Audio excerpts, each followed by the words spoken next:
The calm before the storm. We're getting ready for a triple threat marching right out of the west. Possible severe snow and heavy rain. Just when you think the worst is over, think again. This system also brings the threat of flooding across the Midwest. And tomorrow's forecast may have some of you doing a double take. Don't put up the heavy coats just yet. All of your weather details straight ahead on PM Edition.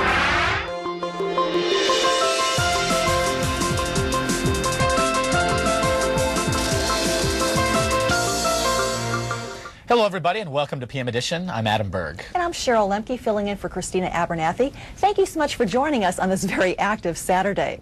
Yes, indeed, the stage is going to be set for some very, very active weather the next few days.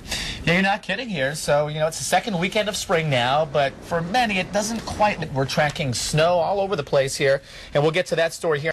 But let's go ahead and talk about what's going on here across parts of the country.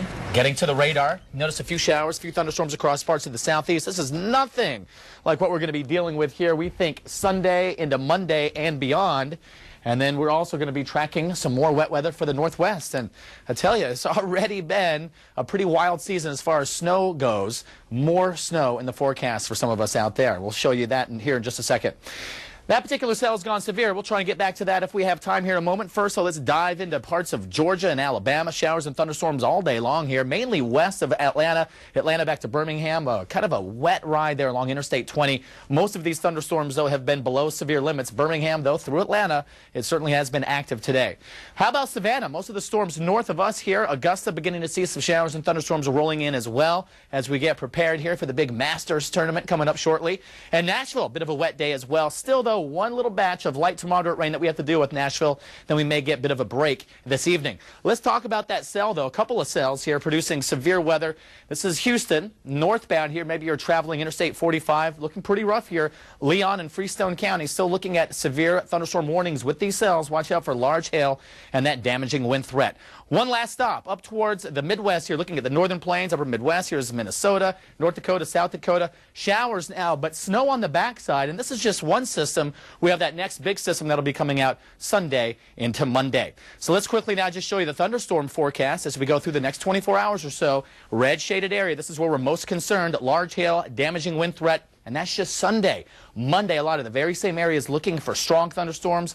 And we've already seen a lot of rain over the last week to 10 days. So more issues as far as that goes. Lots of stories we're tracking here on PM Edition. Now let's go westbound with Cheryl. And we're tracking some very active weather, too, as we head to the west. And guess what? It promises to get even busier over time.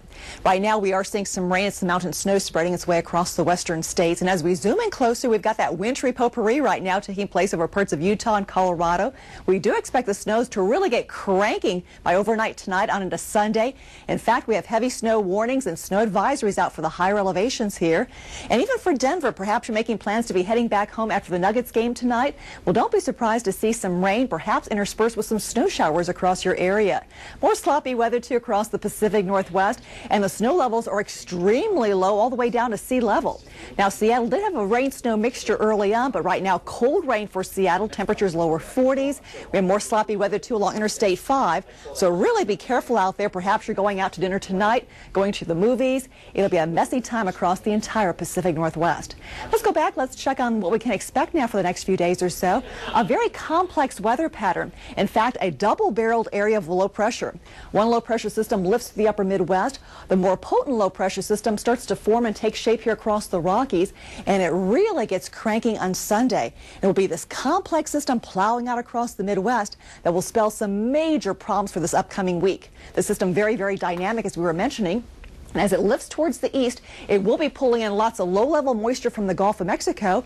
And we do think that by Monday, perhaps even more severe weather breaking out across the Midwest, Missouri Valley, all the way down to the south. One area that can ill afford to see any more rainfall because we've had some serious flooding as of late. And all that sloppy weather targets the eastern seaboard by Tuesday. Well, now let's check out some better weather. Here's Adam. Well, hey, I actually like the cool weather. What a beautiful day it was. First half of the day in Atlanta, making it well into the 70s. Average highs for us, about 69 degrees, a very warm start to the day. But yeah, temperatures now, look at it, 57 degrees. What's going on here? What's causing all of this? Well, we call it the wedge.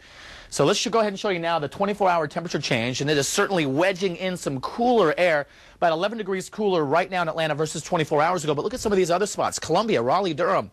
Huge temperature drop here. It's that east wind working in to the north of that front, which is stalled just south here of Atlanta. And look at how much warmer it is, though, through parts of Texas. So where are we right now temperature-wise with that huge drop? Charlotte, 46 degrees. Atlanta, 59. Remember, we were in the 70s earlier today. How about the deal into Saturday night and Sunday? Well, that ridge of high pressure continues to build in, which means more of that east wind, which is a cool, kind of a nasty wind direction for us, keeping us locked in to well below average temperatures. Here's what we're working on. Still ahead, windy conditions and an increased fire danger. See where the red flag warnings are already up. And here's a sign of spring. It's time to check out the cherry blossoms. We'll show you when and where you can see the blooms when PM Edition continues.